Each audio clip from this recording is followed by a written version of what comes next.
Breaking news నవ్యాంధ్ర రాజధాని విజయవాడకు IT కంపెనీలు క్యూ కడుతున్నాయి. కాసేపట్లో గన్నవరంలోని మేధా టవర్స్ లో 7 ఐటీ కంపెనీలను ప్రారంభిస్తున్నారు ఏపీ ఐటీ శాఖ మంత్రి నారా లోకేష్. 5 నెలల క్రితం సీఎం చంద్రబాబు కూడా ఆటోనగర్ లో 5 ఐటీ కంపెనీలను ప్రారంభించారు.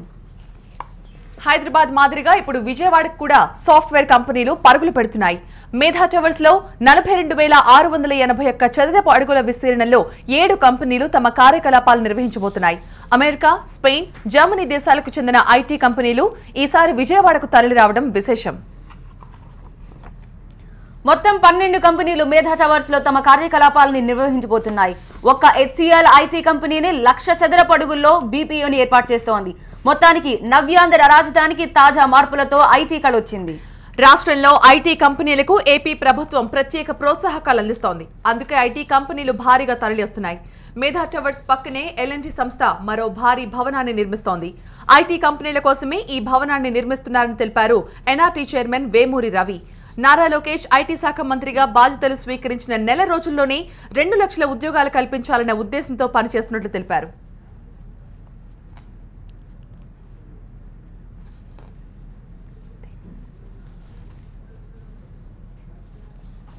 ఏపీలో ఐటీ కంపెనీల ఏర్పాటుకు ప్రవాసాంధ్రుల తెలుగు సొసైటీ విశేషంగా కృషి చేస్తోంది. మేధా టవర్స్ లో 7 ఐటీ కంపెనీల ప్రారంభంపై మరిన్ని వివరాలు మా ప్రతినిధి దీప్తి అందిస్తారు. మేధా పార్క్ లో 7 ఐటీ కంపెనీస్ కి సంబంధించి ఐటీ శాఖ మంత్రి నారా లోకేష్ చేతుల మీదుగా 7 కంపెనీలకి ఇనాగరేషన్ జరగబోతుంది. ఇందులో భాగంగా ఏపీఎన్ఆర్టీ తరఫున గవర్నమెంట్ కి ఇన్విటేషన్ ఇవ్వడానికి ప్రస్తుతం ఉన్నారు ఏపీఎన్ఆర్టీ సీఈఓ రవి వేమూరు. ఒకసారి ఆయనతో మాట్లాడదాం. రేపు జరగబోతున్న కార్యక్రమానికి సంబంధించి మరింత ఇన్ఫర్మేషన్ తీసుకుందాం. Hello sir, come to know that 7 companies are going to be launched. So ఈ కంపెనీస్ గురించి అండ్ ఆంధ్రప్రదేశ్లో ఇక్కడ గన్నవరంలో ఈ కంపెనీస్ లాంచ్ చేయడం గురించి ఎంత పాజిటివ్ అట్మాస్ఫియర్ ఉంది, ఏం జరుగుతుంది ఒకసారి చెప్పండి. For the first year of our operation, we have been focusing mostly on getting the infrastructure right, get the proper buildings and proper trained personnel. Now we have reached a stage where it is actually picking up momentum. So if you remember, in October we opened about 8 companies in Vizag, and the experience has become so good that another 7 companies came and we opened in Indwell Towers in Autonagar about 2 months ago. And those were relatively smaller companies, more like 50 to 100 employees each. But the ones that we are opening in Medha Towers are much bigger. These vary anywhere between 100 to 500 employees. And there are altogether there are 7 companies are opening. 2 of them are medium size, 500 employees each. The rest of them are about 100 employees each. Also in terms of the quality of the work these companies will be doing, our kids will need a higher set of skills. And looking forward to it, the HCL BPO is going to open at the end of November, and in June we'll finalize and we'll start working with them. That needs a completely different skill set, and so we are very positive when United Healthcare is going to come, and we also are working on some chip design companies. If they come, they have the potential to change the shape of Amravati forever. So which positive atmosphere have you found out in Amravati, like e-companies, IT companies ki, how do you conclude that Amravati has a good scope? See, historically, whenever the companies come, people always used to try to showcase the city and showcase the government incentives. We took a completely different approach because at this stage of Amravati, you can't sell the city by itself because it's still 5 years away for being a heaven for everybody that comes in. So we tell them this is the most livable city in India, and you make the decision now because in the future it may not be as open. Second thing, our biggest asset in this area has been our children, and people have this wrong opinion that they can find better resources in Bangalore and Hyderabad but not in Vijayawada. Unfortunately, most of those resources go from here. So we are encouraging the children to actually come and get the training sessions here and get their jobs here. And whenever these companies come, we took a radically different approach. Now we take them to the best colleges in the area. We conduct interactive sessions with them. Once the interactive sessions are over, 2 or 3 of them, the companies are making the decision. Rest of it is just a formality. Because these days, the IT companies are not really looking for incentives. They're really looking for resources. You can give them 100,000 rupees, but if you can give them a qualified resource, that is worth 20 times that. And this is what many companies are expressing. Right. And these IT companies are now extending their services into which sectors? The original IT services are mostly into project management and product development. Now we are coming into the specialized sectors of automobile interior design. The group of Antolin that we are opening tomorrow is actually the world's #1 provider for about 80% of the cars in the world today have something designed by them. And in addition to that, they also manufacture other than the design services. Even when we were interacting with them 2 months ago, they promised that their experience in Amravati has been so good, they will also bring their manufacturing. 2 days ago, they wrote me a letter saying they want to open the world's biggest automobile parts manufacturer in Anantapur because they like Andhra so much. Wonderful right thank you so much and wish you all Thank you. Thank you so much yes మొత్తానికి మనతో మాట్లాడిన తర్వాత చాలా స్పష్టంగా చెప్పిన మాట ఏంటంటే 7 కంపెనీలు ఒకటి ఆటోమొబైల్స్కి సంబంధించిన హై అండ్ ఇంటీరియర్ డిజైనింగ్తో పాటు డిజిటల్ క్లాస్ రూమ్స్తో పాటు ఐటీస్ అండ్ ఐటీ సెక్టర్స్కి సంబంధించిన ఎనేబుల్డ్ సర్వీసెస్ ఐటీఈఎస్కి సంబంధించిన సెక్టర్స్ అన్ని ప్రారంభం కాబోతున్నాయి. ఇవి ఇక్కడి నుంచి అంటే స్కిల్డ్ లేబర్కి సంబంధించిన ట్రైనింగ్ మన స్టూడెంట్స్కి ఇవ్వడమే కాకుండా ప్రతి కంపెనీ దగ్గర నుంచి సుమారుగా 500 నుంచి 1000 మంది ఉపాధి కలిపే విధంగా అంటే ప్రతి కంపెనీ నుంచి అప్రాక్సిమేట్గా 7 కంపెనీస్కి గాను 1500 ఉద్యోగాలు ప్రతి కంపెనీ గ్రాంట్ చేయబోతుంది అని చెప్పిన నేపథ్యంలో Amaravati is looking forward for a wonderful growth in the fields of IT. Camera person అశోక్తో దీప్తి రిపోర్టింగ్ ఫ్రమ్ సచివాలయం. ఏపీ టాప్ 9 న్యూస్ చూద్దాం.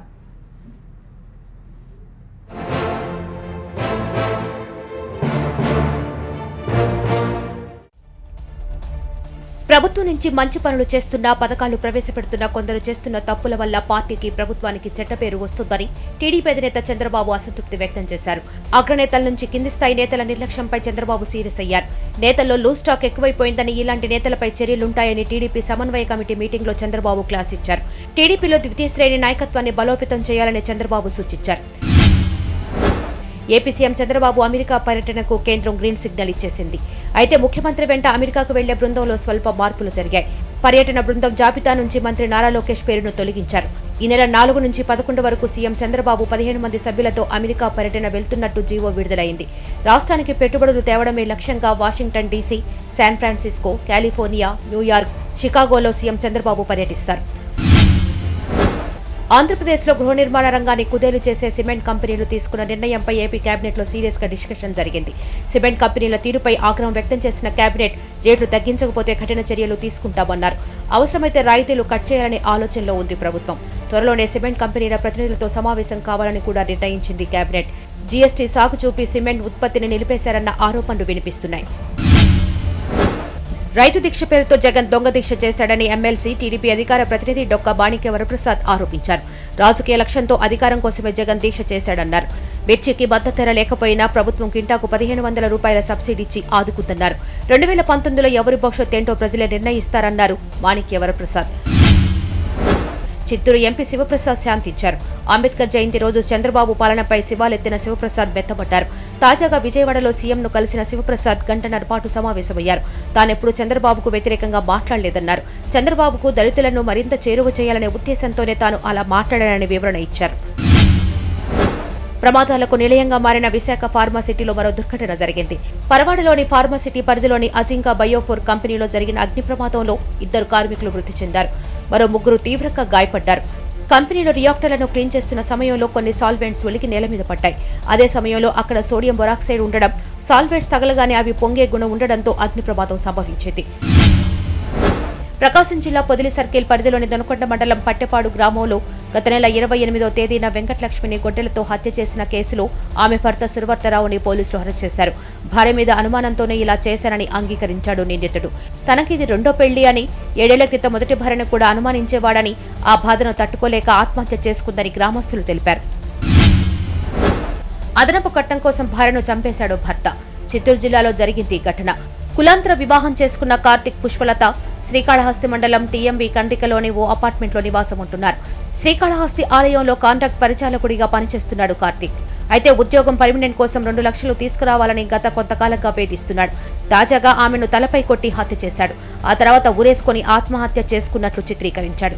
అయితే మృతురాలి కుటుంబీకుల ఫిర్యాదుతో నిందితుడిని పోలీసులు అదుపులోకి తీసుకున్నారు.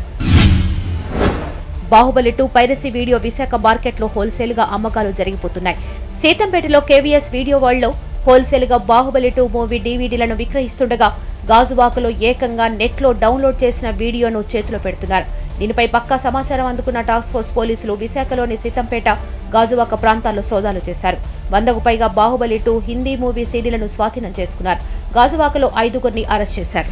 మిర్చి రైతులకు జనసేనానికి మద్దతు నిలిచారు. రైతు కన్నీరు దేశానికి మంచిది కాదన్న పవన్ కళ్యాణ్ విదేశీ పెట్టుబడులు, కార్పొరేట్ కంపెనీలపై చూపించే శ్రద్ధ అన్నం పెట్టే రైతన్నపై పెట్టాలని ప్రభుత్వానికి సెటైర్ వేశారు. 11,000 మద్దతు ధర ఇవ్వాలని డిమాండ్ చేశారు. క్వింటాల్కు 5,000, 6,000 కూడా పలకని ప్రస్తుత పరిస్థితుల్లో 11,000 మద్దతు ధర అంటే అతిశయోక్తి అవుతుందని మరికొందరు పెదవి విరుస్తున్నారు. పెట్టుబడుల కోసమంటూ విదేశీ కార్పొరేట్ కంపెనీలపై చూపించే శ్రద్ధ దేశానికి అన్నం పెట్టే రైతులపై చూపకపోవడం వల్లే వారంతా రోడ్డెక్కాల్సిన పరిస్థితులు ఏర్పడుతున్నాయన్నారు జనసేన అధినేత పవన్ కళ్యాణ్. తెలుగు రాష్ట్రాల్లోని మిర్చి రైతుల ఆందోళనే ఇందుకు ప్రత్యక్ష ఉదాహరణగా నిలుస్తుందని ఓ లేఖలో పేర్కొన్నారు. ఆరుగాలు శ్రమించి పండించే రైతు కన్నీరు పెట్టడం దేశానికి శ్రేయస్కరం కాదన్నారు. రైతు సమస్యలపై జనసేన అధినేత పవన్ కళ్యాణ్ స్పందించారు. మిర్చి రైతులకు మద్దతు ఇవ్వాలని కోరుతూ ఓ లేఖ విడుదల చేశారు. మిర్చి రైతుకు 11,000 రూపాయల గిట్టుబాటు ధర ఇవ్వాలి. పెట్టుబడుల కోసమంటూ విదేశీ కార్పొరేట్ కంపెనీల మీద చూపించే శ్రద్ధ దేశానికి అన్నం పెట్టే రైతన్నలపై చూపకపోవడం వల్లే రైతులు రోడ్డెక్కాల్సిన పరిస్థితులు ఏర్పడుతున్నాయి. ఇందుకు ఉదాహరణే తెలుగు రాష్ట్రాల్లో మిర్చి రైతుల ఆందోళన. ఆరుగాలం కష్టించి పండించే రైతు కన్నీరు పెట్టడం దేశానికి శ్రేయస్కరం కాదు. ఈ సీజన్లో మిర్చి పంట ఎంత విస్తీర్ణంలో ఎంత వేయాలో రైతులకు ముందుగా తెలియజేయడంలో వ్యవసాయ శాఖ విఫలమైతే పండిన పంటకు గిట్టుబాటు ధర లభించేట్లు చేయలేకపోవడం మార్కెటింగ్ శాఖ వైఫల్యంగా జనసేన భావిస్తోంది. ఇప్పటికైనా ప్రభుత్వాలు రైతు సమస్యలపై చిన్నచూపు మాని రైతుల కోసం క్రియాశీలకంగా పనిచేయాలని జనసేన కోరుతోంది. గత ఏడాది క్వింటాల్ మిర్చికి 13,500 రూపాయల ధర పలికినందున ఇప్పుడు కనీసం 11,000 రూపాయలు రైతుకు గిట్టుబాటు ధరగా ఇవ్వాలి. మార్కెట్లో ధరకి గిట్టుబాటు ధరకి మధ్య ఉన్న వ్యత్యాసాన్ని ప్రభుత్వం చెల్లించాలని జనసేన డిమాండ్ చేస్తోంది. ప్రత్యేక హోదా సహా అనేక ప్రజా సమస్యలపై ప్రభుత్వాలను ప్రశ్నించే జనసేనాని మిర్చి మద్దతు ధర విషయంలోనూ ప్రభుత్వాన్ని కాస్త ఘాటుగానే ప్రశ్నించారు. అయితే మిర్చి రైతులకు ఇప్పుడున్న పరిస్థితుల్లో 11,000 మద్దతు ధర ఇవ్వాలనడం వాస్తవ దూరం అనే వాదన ఉంది. పవన్ కళ్యాణ్ ప్రశ్నించే తీరు కరెక్టే అయినా మిర్చి ధర విషయంలో పవన్ కళ్యాణ్ చేస్తున్న డిమాండ్ వాస్తవ దూరం అంటున్నారు ప్రభుత్వంలోని కొందరు. మిత్రపక్షమైన టీడీపీ కూడా పవన్ కళ్యాణ్ దూకుడుపై కాస్త ఇబ్బంది పడుతోంది. సిమెంట్ కంపెనీలకు సీరియస్ వార్నింగ్ ఇచ్చింది ఏపీ ప్రభుత్వం. సిమెంట్ ధరలను వెంటనే తగ్గించాలని ఆదేశించారు. గత ఫిబ్రవరి నుంచి నెలకు బస్తాకు 50 రూపాయలు పెంచుకుంటూ పోతున్న యాజమాన్యాల తీరుతో గృహ నిర్మాణ రంగం కుదేలైంది. దీంతో ప్రభుత్వం సిమెంట్ ధరలకు చెక్ పెట్టేందుకు సిద్ధమవుతోంది. ఈ మేరకు కేబినెట్ భేటీలో కీలక నిర్ణయం తీసుకుంది మంత్రివర్గం. ఆంధ్రప్రదేశ్లో గృహ నిర్మాణాన్ని కుదేలు చేసేలా సిమెంట్ కంపెనీలు తీసుకున్న నిర్ణయంపై ఏపీ కేబినెట్లో సీరియస్ గా డిస్కషన్ జరిగింది. సిమెంట్ కంపెనీల తీరుపై ఆగ్రహం వ్యక్తం చేసిన కేబినెట్ రేట్లు తగ్గించకపోతే కఠిన చర్యలు తీసుకుంటామన్నారు. అవసరమైతే రాయితీలు కట్ చేయాలనే ఆలోచనలో ఉంది ప్రభుత్వం. త్వరలోనే సిమెంట్ కంపెనీల ప్రతినిధులతో సమావేశం కావాలని కూడా నిర్ణయించింది కేబినెట్. ఏపీలో ఈ ఏడాది ఫిబ్రవరి నుంచి నెలకు 50 రూపాయల చొప్పున ధరలు పెరుగుతూ వచ్చాయి. దీంతో నిర్మాణ రంగంలోని వ్యాపారులు, కాంట్రాక్టర్లు, గృహ నిర్మాణదారులు తీవ్ర సమస్యలు ఎదుర్కొంటున్నారు. గత నవంబర్లో తీవ్ర సంక్షోభంలో పడ్డ రియల్ ఎస్టేట్ రంగం ఇప్పుడిప్పుడే కోలుకుంటున్న సమయంలో సిమెంట్ ధరలు చుక్కలు చూపిస్తున్నాయి. దీనికి తోడు ఇసుక, ఇనుము ధరలు కూడా ఒక్కసారిగా పెరిగాయి. జీఎస్టీ సాకు చూపించి సిమెంట్ ఉత్పత్తిని నిలిపేశారన్న ఆరోపణలు వినిపిస్తున్నాయి. దీంతో 2 ఏళ్లలో 10 లక్షల ఇళ్ల నిర్మాణం సాధ్యపడేలా కనిపించడం లేదు. సిమెంట్ కంపెనీలపై ఒత్తిడి తెచ్చి ధరలు తగ్గేలా చర్యలు తీసుకోవాలని కార్మిక సంఘాల నేతలు డిమాండ్ చేస్తున్న తరుణంలో ప్రభుత్వం సిమెంట్ కంపెనీలకు వార్నింగ్ ఇచ్చింది. పెరిగిన సిమెంట్ ధరలతో ట్రేడర్స్కు ఇబ్బందులు తప్పడం లేదు. వ్యాపారంలో పెట్టుబడులు పెరిగి లాభాలు తగ్గిపోతున్నాయంటున్నారు. ప్రతి నెలలో సిమెంట్ కంపెనీలు డిస్పాచ్ హాలిడే ప్రకటించడాన్ని తప్పుపడుతున్నారు. ప్రభుత్వం దీనిపై దృష్టి సారించాలంటున్నారు. సిమెంట్ ధరలు తగ్గించకపోవడానికి ఎందుకు కారణాలు చూపించట్లేదని దానిపై మాట్లాడడానికి ఏపీ క్రెడాయ్ ప్రెసిడెంట్ రమణ్ రావు ప్రస్తుతం ఫోన్ లైన్లో సిద్ధంగా ఉన్నారు. రమణ్ రావు గారు, గతంలో కేబినెట్ సబ్ కమిటీ వార్నింగ్ ఇచ్చింది, ఇప్పుడు మళ్ళీ సబ్ కమిటీ వార్నింగ్ ఇచ్చినా కూడా సిమెంట్ ధరలు ఎందుకు తగ్గించట్లేదు?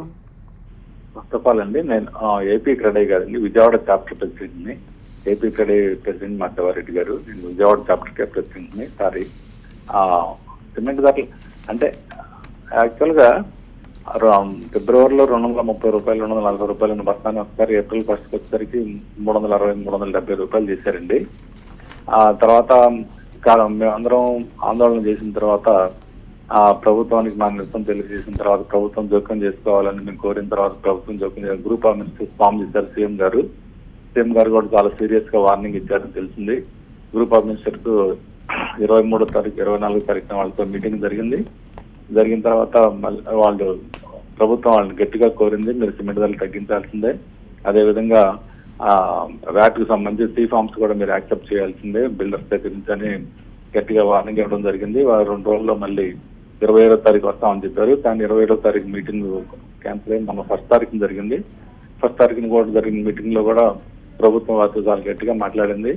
అయితే మీరు బయట మార్కెట్ లో 310 రూపాయల కన్నా ఎక్కువ అమ్మడానికి వీల్లేదు, బిల్డర్స్ మాత్రం 290 రూపాయలు ఎగ్నెస్ట్ సీ ఫార్మ్ ఇవ్వాలని కోరింది, గట్టిగా వార్నింగ్ కూడా ఇచ్చింది. మాకు తెలిసింది ఏంటంటే వాళ్ళు 310 వీళ్ళేమి యాక్సెప్ట్ చేసినట్లేదు, ఊరికి వాళ్ళ గవర్నమెంట్ చెప్పిన మాటలు విని వచ్చేసారని తెలిసింది. అది ఎంతవరకు వీళ్ళు ఇంప్లిమెంట్ చేస్తారనేది ఇంకా మార్కెట్ లోకి వెళ్ళి ఈ సిమెంట్ బుక్ చేయడం లేకపోతే కొనడం చేస్తే కానీ తెలుస్తుందండి. నాకు తెలిసిన సమాచారం ప్రకారం మార్కెట్ లో 310 రూపాయలకి అమ్మాలని లేదు, మీరు ఇంత ముందు ఎక్కువ రేటు మా దగ్గర బుక్ చేసుకుని ఉన్నారు కాబట్టి మీ ఇష్టం వచ్చిన రేటుకి అమ్ముకోవచ్చు అనే సమాచారం కంపెనీలు ఇచ్చిందని తెలిసిందండి మాకు. రైట్. కానీ తెలంగాణ పాలిటిక్స్ లో డిగ్గీ రాజా అగ్గిరాజేశారు. తెలంగాణ పోలీసులపై ఆయన చేసిన ట్వీట్స్ హీట్ పుట్టిస్తున్నాయి. ఫేక్ వెబ్సైట్లతో ముస్లిం యువతను తెలంగాణ పోలీసులు రాడికలైజ్ చేస్తున్నారన్న ఆయన కామెంట్స్ పై టీఆర్ఎస్ బీజేపీలు మండిపడుతున్నాయి. అయితే ఓ జాతీయ స్థాయి నేత ఒక్కసారిగా ఈ వివాదానికి తెరతీయడం వెనుక కారణాలేంటి? దిగ్విజయ్ ట్వీట్స్ వెనుక ఏదైనా రాజకీయ కోణం ఉందా అంటే అవునని అంటున్నారు. అందుకే ఇంత రచ్చ జరుగుతున్నా వెనక్కి తగ్గేదే లేదంటున్నారు. కాంగ్రెస్ సీనియర్ నేత దిగ్విజయ్ సింగ్ ట్వీట్స్ తెలంగాణ రాజకీయాల్లో మంట పుట్టించాయి. తెలంగాణ పోలీసులపై ఆయన కామెంట్స్ ఇప్పుడు వివాదాస్పదంగా మారాయి. డిగ్గీ తీరుపై మండిపడుతున్న టీఆర్ఎస్ బీజేపీ నేతలు క్షమాపణలు చెప్పాల్సిందేనని డిమాండ్ చేస్తున్నాయి. అటు దిగ్విజయ్ సింగ్ ను హైదరాబాద్ వస్తే అడ్డుకుంటామంటున్నారు గులాబీ నేతలు. అయితే ఒక్కసారిగా దిగ్విజయ్ ఇలా ట్వీట్ చేయడానికి కారణాలేంటి? మాజీ సీఎం, జాతీయ స్థాయి నేత ఎందుకు ఇలాంటి ట్వీట్లతో అగ్గిరాజేశారు అన్న ప్రశ్నలు తెరమీదకొస్తున్నాయి. ఈ ట్వీట్స్ పై ఎవరు ఎలా అనుకున్నప్పటికీ దీని వెనుక రాజకీయ కారణాలు ఉన్నాయన్న వార్తలు బలంగా వినిపిస్తున్నాయి. ఏపీ, తెలంగాణ కాంగ్రెస్ వ్యవహారాల ఇన్ఛార్జిగా ఉన్న దిగ్విజయ్ సింగ్ కేసీఆర్ సర్కార్పై తరచూ విమర్శలు గుప్పిస్తున్నారు. కానీ ఈసారి ఏకంగా తెలంగాణ పోలీసులపై సంచలన ఆరోపణలు చేసి కేసీఆర్ రాజీనామా చేయాలని డిమాండ్ చేశారు. అయితే ఈ వ్యాఖ్యల వెనుక పక్క పొలిటికల్ వ్యూహం ఉందన్న అనుమానాలు వ్యక్తమవుతున్నాయి. టీఆర్ఎస్ సర్కార్ తీసుకొచ్చిన ముస్లిం రిజర్వేషన్ల బిల్లుకు కౌంటర్గా దిగ్విజయ్ ఇలా ట్వీట్లు చేశారంటున్నారు. ముస్లింలలో కాంగ్రెస్ కు ఓటు బ్యాంక్ ఉంది. అయితే 12% రిజర్వేషన్ల బిల్లుతో ముస్లింలకు చేరువయ్యేందుకు టీఆర్ఎస్ ప్లాన్ చేసింది. అయితే ఈ నేపథ్యంలోనే కౌంటర్ స్ట్రాటజీని దిగ్విజయ్ సింగ్ ఫాలో అయ్యారంటున్నారు. టీఆర్ఎస్ ముస్లిం రిజర్వేషన్ బిల్లుకు కౌంటర్ గా ట్వీట్లు చేసినట్లు చెప్తున్నారు. అయితే ఇలా రిజర్వేషన్లతో కారుకు మైలేజీ పడకుండా ఇలా విరుగుడు చేశారన్న వార్తలు వినిపిస్తున్నాయి. దీని వెనుక పక్క రాజకీయ కోణం ఉందంటున్నారు కొందరు రాజకీయ నిపుణులు. అందుకే ముస్లిం రిజర్వేషన్ల బిల్లు పాస్ అయిన 2 వారాల్లోనే ఆయన ఇలా ట్వీట్ చేయడం వెనుక కారణం ఇదే అంటున్నారు. जिस प्रकार से मुस्लिम युवाओं को एक बेट देकर उनको इन चीज़ों में फंसाया जा रहा है, वो एथिकली मॉरली ठीक नहीं है. रेडिकल मुस्लिम्स को आइडेंटिफाई करने की ये तरीका ठीक नहीं है. इससे रेडिकलाइजेशन और बढ़ेगा और इसका विरोध मैं नहीं करना हूँ. अधिकांश एटीएस के जो अधिकारी रहे हैं पूरे देश में, पिछले हफ्ते यहाँ काउंटर टेररिज्म की एक मीटिंग हुई थी, उसमें सब में इनका विरोध किया गया था. అటు తెలంగాణ కాంగ్రెస్ సీనియర్లు డిగ్గీ రాజా కామెంట్స్ పై నోరు మెదపడం లేదు. తమకే సంబంధం లేదన్నట్లు చెప్తున్నారు. ముస్లిం రిజర్వేషన్లపై తీవ్ర విమర్శలు చేసుకున్న టీఆర్ఎస్ బీజేపీలు ఇప్పుడు కాంగ్రెస్ ను టార్గెట్ చేయడంపై అనుమానాలు వ్యక్తం చేస్తున్నారు. ముస్లిం రిజర్వేషన్ల అంశం ఏదైతే హిందువులకు వ్యతిరేకంగా పోయిందో దాన్ని మళ్ళీ హిందువులకు అనుకూలంగా మార్చుకోవడానికి దిగ్విజయ్ సింగ్ గారి ట్వీట్ను ఈరోజు కేటీఆర్ గారు వాడుకుంటున్నట్టుగా నేను భావిస్తున్నాను.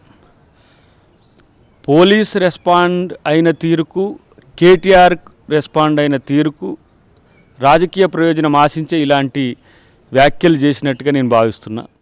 ముస్లిం రిజర్వేషన్లకు కౌంటర్గా వేయాలనుకున్న ఈ ట్వీట్స్తో ఇప్పుడు కాంగ్రెస్ పార్టీ పూర్తిగా డిఫెన్స్లో పడింది. అటు డీజీపీ సైతం చర్యలు తప్పవని హెచ్చరిస్తున్నారు. అయితే ఇంత రచ్చ జరుగుతున్నా డిగ్గీ రాజా మాత్రం వెనక్కి తగ్గేది లేదంటున్నారు. కేసు పెడితే పెట్టండి, చూసుకుందామంటున్నారు. దీంతో ఈ వ్యవహారం వేడెక్కింది. అటు తెలంగాణ సర్కార్ సైతం ఆధారాలు చూపకపోతే చట్టపరమైన చర్యలు తప్పవని హెచ్చరించింది. మరి డిక్కీ రాజా ప్రూఫ్ చూపిస్తారా, చిక్కుల్లో పడతారా?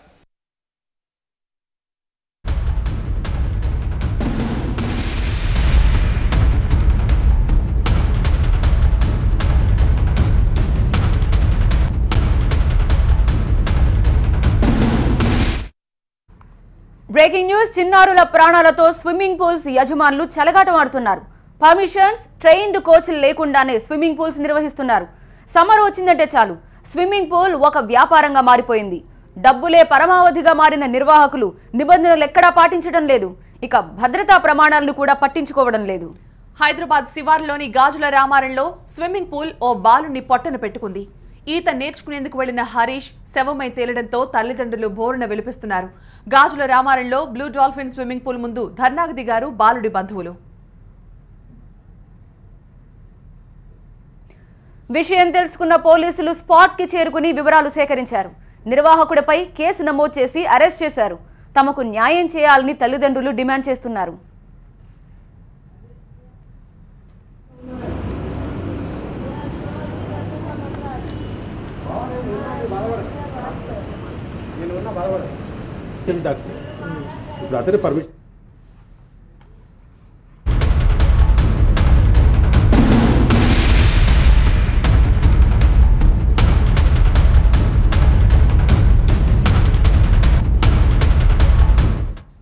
ప్రైవేట్ ట్రావెల్స్ బస్సులు ప్రయాణికుల ప్రాణాలతో చెలగాటమాడుతున్నాయి.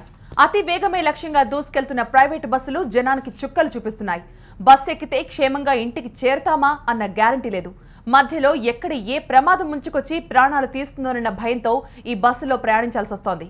అధికారులు ఎన్ని దాడులు సోదాలు చేసినా వీటి ఆగడాలు మాత్రం ఆగడం లేదు. తాజాగా నల్గొండ జిల్లాలో రోడ్డు ప్రమాదం జరిగింది. ఈ ఘటనలో 4 తీవ్రంగా గాయపడ్డారు. అతి వేగంతో దూసుకొచ్చిన ప్రైవేట్ బస్ రోడ్డు డివైడర్ను ఢీకొట్టడంతో ఈ ప్రమాదం జరిగింది. నార్కెట్పల్లి మండలం గోపాలాయపల్లె దగ్గర ఈ ప్రమాదం జరిగింది. భద్రాచలం నుంచి హైదరాబాద్కు వస్తున్న ఒక ప్రైవేట్ బస్ అతి వేగంతో హైవే డివైడర్ను ఢీకొంది. ఆ వెంటనే రోడ్డు పక్కన బోల్తా పట్టడంతో 4 ప్రయాణికులు తీవ్రంగా గాయపడ్డారు. గాయపడ్డ వారందరినీ దగ్గరలోని ఆసుపత్రికి తరలించారు. ఘటనా ప్రదేశానికి చేరుకున్న పోలీసులు కేసు నమోదు చేశారు. డ్రైవర్ నిర్లక్ష్యం వల్లే ఈ ప్రమాదం జరిగిందని పోలీసులు తెలిపారు.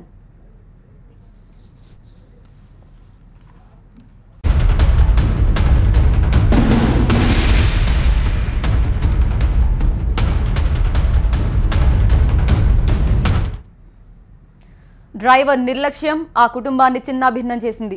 స్కూల్ యాజమాన్యం నిర్లక్ష్యం ఆ కుటుంబాన్ని ఛిద్రం చేసింది. ఆర్టీఏ అధికారుల నిర్లక్ష్యం ఆ కుటుంబాన్ని కోలుకోలేని విధంగా ఆసుపత్రి పాలు చేసింది. అవును, విశాఖలో ఆ స్కూల్ బస్ బీభత్సంలో ఇంటి పెద్ద అయిన మరణం, చావు బతుకుల మధ్య కొడుకు, 2 కాళ్లకు ఆపరేషన్ అయిన కూతురు చక్రాల కుర్చీలో లేవలేని స్థితికి చేరింది. ఏప్రిల్ 30వ తేదీన విశాఖ బీచ్లో స్కూల్ బస్సు బీభత్సం సృష్టించింది. ఈ బస్సు ప్రమాద ఘటనలో మృతుల సంఖ్య 2కు చేరింది. ఈ ప్రమాదం ఏఎస్పీ నందకిషోర్ కుటుంబాన్ని చిన్నాభిన్నం చేసింది. బస్సు ప్రమాదంలో నందకిషోర్ తండ్రి ధర్మారావు అక్కడికక్కడే మృతి చెందారు. కిషోర్ కుమారుడు దేవగురు ఆసుపత్రిలో మృత్యువుతో పోరాడి చనిపోయాడు. అటు నందకిషోర్ కూతురు తీవ్ర గాయాలతో ఆసుపత్రిలో చికిత్స పొందుతోంది.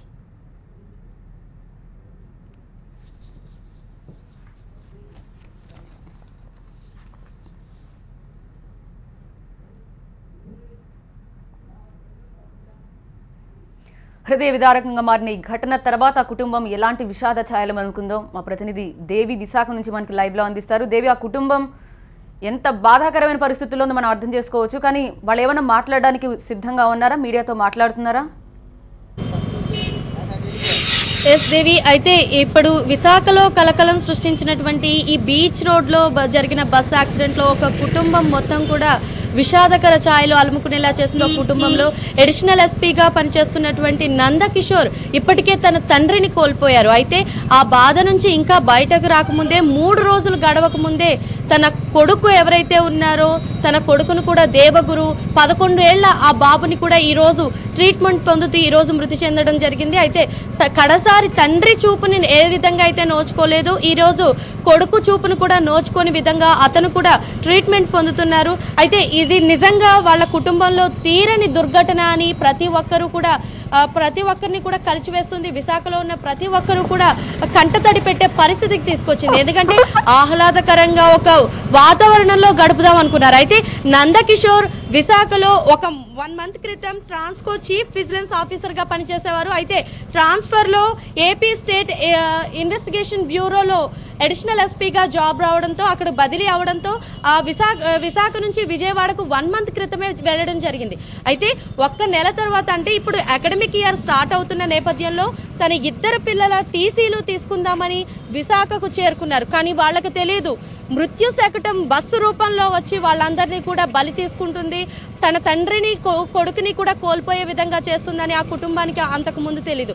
అయితే ఆ టీసీలు అవి తీసుకుని వెళ్ళిపోదాం అనుకున్న నేపథ్యంలో శ్రీకాకుళం నుంచి వచ్చినటువంటి తన తండ్రి ఎవరైతే ఉన్నారో ధర్మారావు, ప్రముఖ సాహితీవేత్త, మొత్తం అంతా కూడా ఎలాగో వెళ్ళిపోతున్న ఆహ్లాదకరంగా ఒక రోజు సండే కావడంతో బీచ్ రోడ్లో గడుపుదాం అనుకున్నారు. కానీ అలా కూర్చుని వాళ్ళంతా కూడా మాట్లాడుకుంటున్న టైంలో ఒక్కసారిగా వేగంగా దూసుకొచ్చినటువంటి బస్ కారణంగా ఇప్పటికే తన తండ్రిని కోల్పోవడంతో పాటుగా కొడుకు ఈరోజు ఎవరైతే దేవగురు 11 ఏళ్ల బాలుడు ఉన్నారో తను కూడా ఇప్పుడే మృతి చెందడం జరిగింది. తన బాడీని ఇప్పుడే కేజీహెచ్కు తరలించారు పోస్ట్ మార్టం నిమిత్తం. అయితే ఇదే ప్రమాదంలో తన కూతురు మంజీరా కూడా 2 కాళ్లకు ఆపరేషన్ అయి హాస్పిటల్లో లేవలేని స్థితిలో ఉంది. అలాగే నందకిషోర్ కూడా తన తండ్రిని కానీ అలాగే కన్న కొడుకుని కానీ కడసారి చూసుకునే అవకాశం లేకుండా కూడా ఎంతో బాధాకర వాతావరణంలో ఆ ఫ్యామిలీ అంతా కూడా ఈ విషాదకర ఛాయలు అలుముకునేలా చేసింది. ప్రస్తుతానికైతే ఎవరు కూడా ఆ ఫ్యామిలీ నుంచి అందరూ కూడా హాస్పిటల్లో ఉండడంతో ఎవరు మాట్లాడలేని పరిస్థితిలో ఉన్నారు. మొత్తం పోలీసులంతా కూడా ఇక్కడికి చేరుకుని ఆ ఫ్యామిలీకి సంబంధించినటువంటి సపోర్ట్గా వాళ్ళంతా కూడా ఇక్కడికి చేరుకుని అంతా కూడా చూస్తూ ఉన్న నేపథ్యంలో ఉన్నారు. ప్రస్తుతం 7 Hillsలో ఏదైతే వాళ్ళంతా కూడా ట్రీట్మెంట్ పొందుతున్నారో హాస్పిటల్ ఎదురుగా ఉన్నాం చూడొచ్చు. ఇక్కడ పరిస్థితిని ప్రతి ఒక్కరూ కూడా బాధాకర పరిస్థితుల్లో విషాదకర ఛాయలు అలుముకునేలాగా చేసింది ఆ దుర్ఘటనలో. వాళ్ళంతా కూడా మనం సీసీ ఫుటేజ్లో చూసాం. సో సార్ మీరు చెప్పండి, అంటే ఏమవుతారు? ఆయన అడిషనల్ ఎస్పీ మా కజిన్, వాళ్ళ మదరు మా మదరు పెదనాన్న తిన్నాను పిల్లలు. చాలా ఇదే బ్యాడ్ లక్, జీర్ణించుకోలేకపోతుంది. అబ్బాయి అస్సలు చాలా దీనిగా ఉంది. ఆ పిల్లడు ఎంతో తెలివైనవాడు, ఎంత చలాకీ అంటే చాలా చలాకీ. వాళ్ళ సిస్టర్ కూడా చాలా తెలివైంది. చాలా బాధాకరం. అంటే ఆ అమ్మాయి మంజీరా పరిస్థితి ఎలా ఉంది? మంజీరా పరిస్థితి మిమ్మల్ని అయితే అలౌ చేయలేదు, చూడలేదు, మేమైతే వెళ్ళలేదు. కానీ బయట చెప్పడం మాత్రం కాలు ఫ్రాక్చర్స్ అయ్యాయి, అది ఆపరేషన్స్ అయ్యని చెప్పారు. మేము మాత్రం చూడలేదు. ధర్మారావు గారిని చూసాం, అక్కడ పోస్ట్ మార్టం చేసిన తర్వాత దూసి తీసుకెళ్ళిపోయారు. తర్వాత ఇప్పుడు రావడం మమ్మల్ని రాని మేడం అది విధి, మనం ఏం చెప్పలేము. నిజంటే అతను కావాలని చేయలేరు కదా, అంతే. మనం బ్యాడ్ లక్. గృహప్రవేశానికి నన్ను వచ్చారు పాపం, విజయవాడ వెళ్ళిపోయారు. విజయవాడ వెళ్ళిపోయిన వాళ్ళు ఈ కార్యక్రమం ఉందని వచ్చారు. అక్కడ అనుకోని సంఘటనలో జరిగింది. ఎవరు ఊహించలేదు. మేము హైదరాబాద్ నుంచి వస్తున్నాం, మాకు ట్రైన్లో తెలిసింది ఆ విషయం. మా వాళ్ళకి ఫోన్ చేస్తే వాళ్ళు విజయవాడ వెళ్ళిపోయారు, వాళ్ళకేం పర్వాలేదు, వాళ్ళకి అవడం ఏంటనేసి అన్నారు. సరే సేఫ్ కదా. మిస్సెస్ కూడా బాధాకరంగా, తనకైతే లక్కీగా అంటే వాళ్ళు షాపింగ్కి వెళ్ళారు. షాపింగ్కి వెళ్ళినా వాళ్ళు సేఫ్ అయిపోయారు. లేదా వాళ్ళు కూడా అక్కడ ఉంటే ఏదో జరుగుతుంది పాపం. భగవంతు వాళ్ళు సేఫ్, వాళ్ళు బయటకు వెళ్ళిపోయారు. కార్లో వీళ్ళు కార్ కోసం వెయిటింగ్ బీచ్ దగ్గర. చాలా బాధాకరం. ఇది తన కజిన్ కుటుంబంలో తీరని విషాదాన్ని నింపిందని అడిషనల్ ఎస్పీ కజిన్ చెప్తూ ఉన్నారు. అయితే ఆ టైంలో వెళ్ళిపోవడానికి రెడీగా ఉన్నటువంటి వాళ్ళంతా కూడా కార్ కోసం వెయిట్ చేస్తున్నారు. అదే టైంలో తన మిస్సెస్ ఏవో కొనడానికి పక్కకు వెళ్ళిన నేపథ్యంలో తను మాత్రం సేఫ్గా ఉన్నారు. వీళ్ళంతా కూడా ఆ ప్రమాదానికి గురి కావడం జరిగిందని చెప్తున్నారు. కూతురు మంజీరా పరిస్థితి కూడా విషమంగానే ఉంది అని తెలుస్తుంది. మొత్తం మీద ఏదేమైనప్పటికీ కూడా అంటే డ్రైవర్ నిర్లక్ష్యం అని చెప్పలేం, అలాగే బండి కండిషన్లో లేదా అంటే బండి కూడా కండిషన్లోనే ఉందని ఇటు ఆర్టీఏ అధికారులు కూడా చెప్తున్నారు. ఏదేమైనప్పటికీ కూడా విధి ఆడిన వింత నాటకంలో ఈ కుటుంబం చిన్న భిన్నం అయిపోయింది. తీరని విషాదాన్ని ఈ కుటుంబంలో నింపిందని మాత్రం చెప్పాలి. Over to studio. రైట్, చెప్తూ ఉంటారు ఒక ప్రమాదంలో అంటే రోడ్డు ప్రమాదం అంటే ఒక వ్యక్తి చనిపోవడం కాదని, ఓ కుటుంబం మొత్తం రోడ్డున పడ్డమని చెప్తారు. ఇప్పుడు ఏఎస్పీ కుటుంబం కూడా అలాంటి పరిస్థితిలోనే ఉంది. తండ్రిని కోల్పోయాడు, కొడుకును కోల్పోయాడు, ఇప్పుడు కూతురి పరిస్థితి కూడా విషమంగా ఉంది.